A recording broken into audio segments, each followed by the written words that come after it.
This is Call of Duty Black Ops 7. We're diving in and talking about the beta here on the PlayStation 5 Pro, where the game is indeed PlayStation 5 Pro Enhanced. Be sure to like the video. Subscribing is great as well. So this is coming off of the heels of Black Ops 6 the previous year, as we seem to be on a 2-year cycle for Call of Duty games. Kind of going back and forth between Modern Warfare's and then Black Ops's for 2 years. So this really does sort of evolve upon the technology that we got with Black Ops 6, which was the first, the only PS5 Pro Enhanced Call of Duty game. Would have been cool to see them maybe go back and do some other stuff, but, you know, you get what you get, right? So, yeah, this one is quite interesting. It does seem like, technology-wise, it is very similar to what they were doing with the Black Ops 6 PlayStation 5 Pro enhancement when it comes to fidelity and giving us something that is sort of upgraded beyond the scope of the base, version on the PlayStation 5. Why was I out of ammo there? I thought that body was dead. Hilarious. Anyways, so yeah, we're gonna be kind of diving in, talking about it, and going over the technical stuff when it comes to this particular beta. So right now, at the time of taking a look at this, I've got like 4 hours or so into it. There's 3 maps, so you're kind of, doing the same sort of thing, I guess you would say, over and over again as you are playing along and attempting to, get your score, get your unlocks, the usual stuff. So it's basically the same game as Black Ops 6. The omnidirectional movement has, I guess, become more enhanced because you can now do what I'm calling a wall bop. Bopping off the wall bopping. So it's sort of like a wall kick, I guess you would call it, but it's like, you go up and you go boop, and that's it. It's not wall running. Don't confuse it with that. You're not able to wall run, like Infinite Warfare or those older CODs. Nope, it's just a simple bop. And it feels really stupid, and it feels really silly, and I've seen others do it, and it's really silly. It seems like they kind of wanted to do wall running, but they weren't allowed to, and they needed to come up with some kind of new movement mechanic to make this game feel a little bit different, and that's what they came up with. And it's stupid. It seems like you can kind of wall bop twice before you fall down, so I guess in some areas you could do a couple of double wall bops, and then you'll be down. So that's exciting if you're looking for like a new feature to enjoy from that particular perspective. Other than that, it's really just a slightly more futuristic take on Black Ops. I think it's supposed to be like 2035 or something like that this is set in. It does look like this is sort of, so when we're talking about like the technical, like visual elements of this, they went for a little bit more of a grittier vibe, I think, over Black Ops 6. And I say that in the sense that the game is a little, like, it looks fine. It actually looks pretty good visually, I will say that. It's smooth running, it's quite nice, and definitely appreciated from that perspective. But it definitely looks like a sort of desaturated Black Ops 6, if that makes sense. So they sort of muted the color range a little bit. It still looks nice, but I definitely think it's got a little bit more of a grounded, slightly more gritty, realistic aesthetic to it. From a visual standpoint, while also being slightly futuristic, but not too sillily futuristic that it's like, eh. So we've got basically 2 different profiles on this for the Black Ops 7 PlayStation 5 Pro enhancement. And the readings were a bit hard to get on this, because they seem to be doing a little bit of a different scaling technology for this year's release, which is interesting, because in previous years it's been pretty similar, but yeah. So by default, if you have a high frame rate TV, the 120Hz will be on. I've turned it off because we're taking a look at like what I'm calling the fidelity mode. And there's still your, motion streaming stuff and all your FOV stuff and arachnophobia mode. I actually didn't notice that before. That's kind of funny. Yeah, I did notice the arachnophobia mode. So anyways, so yeah, this is your sort of more of a full 4K sort of thing. The dynamic range I seem to be getting is like 1700-ish P or so. But you're also getting over the 120 hertz mode if you're playing this. It seems to be uncapped, which is nice, so you get to go beyond 60, which is kind of what we had last time. See, this is actually like sort of the primary mode I play Black Ops 6 in when I'm playing and streaming, because you get to go over that range of, you know, 60 FPS while also getting some bells and whistles. And then, you know, if you want to play in the high frame rate mode, which we'll show off later, you actually get the full, you know, 120 hertz, like pretty steady.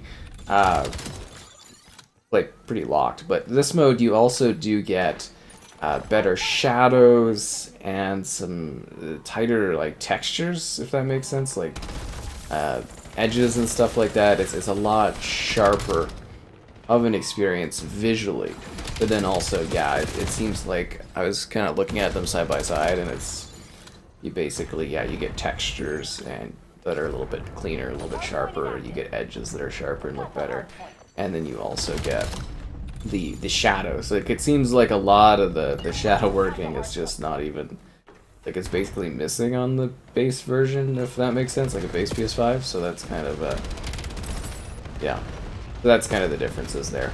And we'll show off the high frame rate mode after this, and basically that mode is just sort of slightly lower internal. It's all outputting at like 4K, but it's like your internal is, you know, lessened a bit, and they turn off some of the effects. So that's kind of what you're dealing with from a technical standpoint. I played my stream at like 120 hertz, and it looked fine, and it played good. Some of the textures were a little rough on the 120 hertz mode, and I don't know if that's just like a beta thing, but like some rock textures, for instance, were like really low res. And then this just seems to make it look a lot cleaner. You're on the PlayStation 5 Pro, which is quite expected, because again, this is basically just a continuation of the technology that they had with Black Ops 6, which is totally fine. I mean, it's, you know, it's kind of expected. A grenade finisher? Oh, come on. Did the grenade get stuck to the person, or I totally lost that out on that kill, didn't I? Ah, that's how she goes. But, you know, visually it's great, and, you know, HDR support as per usual, the typical bells and whistles. It's essentially the same thing until they do some more major reworks, you know, in the time to follow here. As, yeah, I mean, they're obviously going to be doing some more enhancements, like, down the road with their engines. Like, next year's supposed to be quite a bit of an engine overhaul, from what I understand. And that should be really interesting. But outside of that, you know, that's kind of just the technical quick stuff on this one. It's really straightforward. I think this is my first beta primarily covering the game on PlayStation compared to Xbox, which is quite fascinating. So that's a neat little side note. But like technically it looks really good, runs really good. I would maybe put the personal preference to going with this, you know, sort of fidelity type mode, honestly. Like, it's like a locked, like, it seems like a locked 120 hertz from the maps I was playing on when you're playing on that mode, if you want to. Like, I guess on YouTube it really doesn't matter anyways until they give us, you know, the option to show you higher frames. As I always say, you know, I can record at it and everything. My capture card's ready to go for it. I'm just waiting for YouTube to support that so that I can show it to you properly. Wow, I keep getting killed every time I go for the meat shield execution on that one. It's, yeah, kind of bothering me. But yeah, no, I could definitely say, like, give this mode a whirl. Like, I guess if you don't have 120 hertz display, I don't really know why you're necessarily, like, getting a Pro, I guess, unless you want, like, the clear fidelity thing. But I would say, like, honestly, give this one a whirl with this, like, you know, sort of not the 120 hertz mode. I think you'll kind of appreciate it and find it to be fine and look really good, personally. But yeah, 120 hertz, if you want that locked, smooth like frame rate with a decent fidelity but a little blurrier, it's like, it's not bad either this time around. It really is. It looks good. So you get two pretty good visual profiles, I guess, essentially for you to choose from, and it kind of comes down to really the personal preferences from that perspective. So going back to the game, for the beta, it all seems to be running really well. It looks good. As I said, it's got a little bit more of a grittier aesthetic to it, which you will maybe appreciate if you've been having some issues. I'm really disappointed that our skins aren't carrying forward for Black Ops 6. Seems like a value loss thing to me, but you know, everybody's got different opinions on that sort of stuff, which is interesting. I wish there was like, yeah, quick kill. I need to do quick kills more on those executions.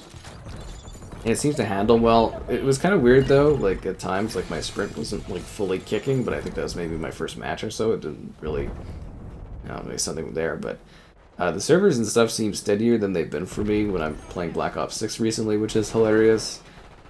The game looks clean, it runs well.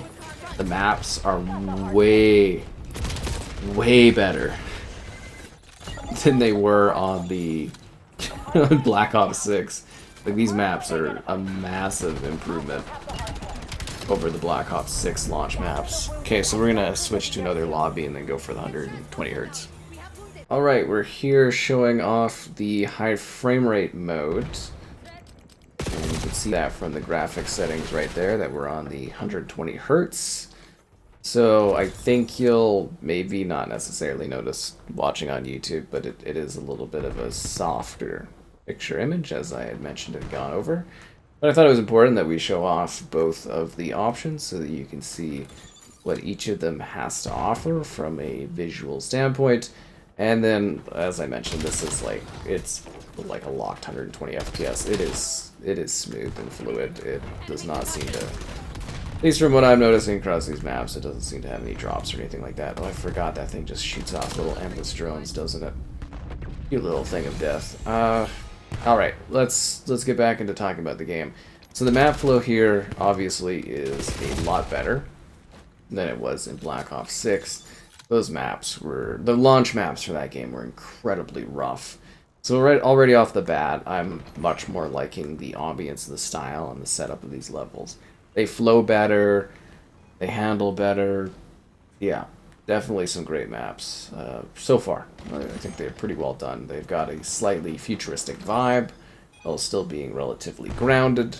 They feel like something that would, you know, be a place you would be visiting in, say, the mid-2030s, which is not that long away. It's, you know, it's a decade or so, which is a long time, but it's, you know, not forever, which is kind of interesting, and can't wait to see how things are then. But from moving past that, the guns and stuff are kind of neat. I'm missing my MP5, which is hilarious, and as I said, it's just a little disappointing that we're not seeing the carry through from last year, just because, you know, obviously there's an uproar. People complaining about how things are, and they're sort of over, you know, reacting to that stuff, and it's just disappointing because, you know, you lose value, and it would have been nice to have some guns carry over, like the MP5 or something. I don't know, maybe it'll show up in a later thing, but whatever, it is what it is for now.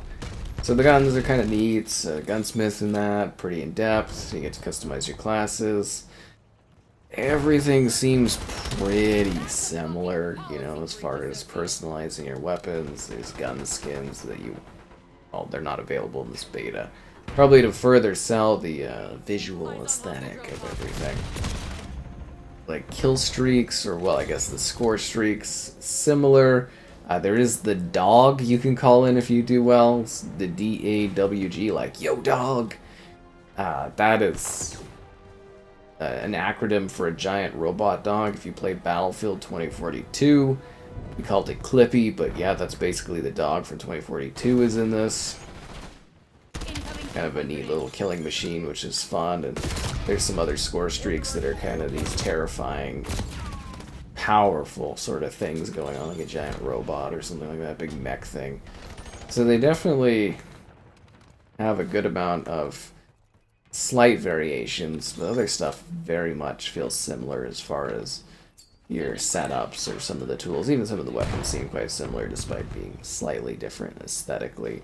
They've gone for something that is a mix of futuristic while still being grounded in the realms of reality, which I think is the smarter choice. A lot of these futuristic games get a little too futuristic, and I think even Black Ops 2 was a little... compared to now, because, you know, Black Ops 2 took place during the current year, in 25, but... yeah, I think that's accurate. Yes, it is. So, that one still almost feels slightly futuristic, and this is supposed to be 10 years on from that, and I don't think it's too out of the realms of possibility. I would say my reaction from the beta on this is relatively positive. Honestly, like, it runs well, it looks fine, it looks good, plays well. It's quite safe, if that makes sense. It doesn't really feel a whole lot different from Black Ops 6, but already having better maps and a better atmosphere, I think, goes a long way in making the experience a bit better from my perspective. So whether or not you like this, you know, I'm going to be covering it for a whole year, so... so it does feel basically the same. It's funny, because when I went from Modern Warfare 2.2 to Modern Warfare 3.2, to me, it was the exact same game, and you just moved faster. To me, this year, it's even closer of a gap, but we just have this stupid bop. We're just, like, kicking the wall, and it's just... I don't know, I find it really, really comically kind of silly that you do this, but... I don't dislike it as a mechanic. Well, I kind of do. I think it's kind of dumb, but... it's not the worst. They could have added something sillier, because I'm not a fan of the CODs with, like, the flying stuff. I like the boots on the ground. I don't like futuristic Call of Duty a whole lot, because it feels strange, and this is kind of a bit of a happy medium, I would say, as far as doing something futuristic. Oh, and there's a weird sniper where you can see through the walls, like that Eraser movie with Arnold Schwarzenegger from back in the day. Yeah, come on, stick your head out over there so I can blast you and continue talking. The guy's just vanishing? Oh, there we go. And that's a different guy. So I'll say so far, there's nothing that's really annoyed me too much. It seems to improve some of the stuff from Black Ops 6, but it is very painfully similar. So if you were not vibing with that one, I think you're gonna have similar issues vibing with this one. Unless it's just the setting that was getting you down or something. I mean, they didn't even use the 90s at all for the last game. Like, it was set in the 90s, but they certainly didn't do a whole lot with the concept of it being set in the 90s, if you get what I'm saying there. At the same time, it's like, yeah, it's a neat change of pace. I think this might help a bit more compared to Modern Warfare, where Modern Warfare was like the exact same setting for 2 years. At least this will have a little bit more of a unique identity being set. Because from the 90s to the 2030s, you know, 40 years apart, I guess this sort of will give you a little bit more of a visual direction and aesthetic that's different. And then, of course, as I mentioned, with the desaturation of the environment to a degree, that helps too. So I think we're set up for a fine year of Black Ops 7 action. I'm hoping we still get some fun, you know, quote, skins in this game. We'll have to wait and see. It's pretty well put together. COD is every year.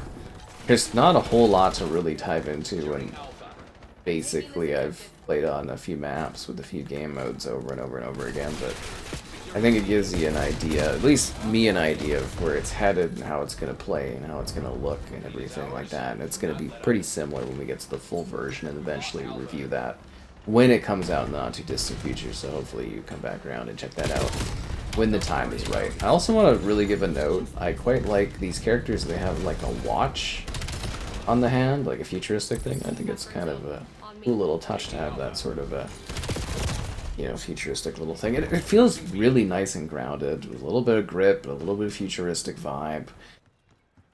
It seems like a fine Black Ops entry. It seems better than some of the other ones that I haven't enjoyed, but yeah, the bop thing is genuinely quite stupid.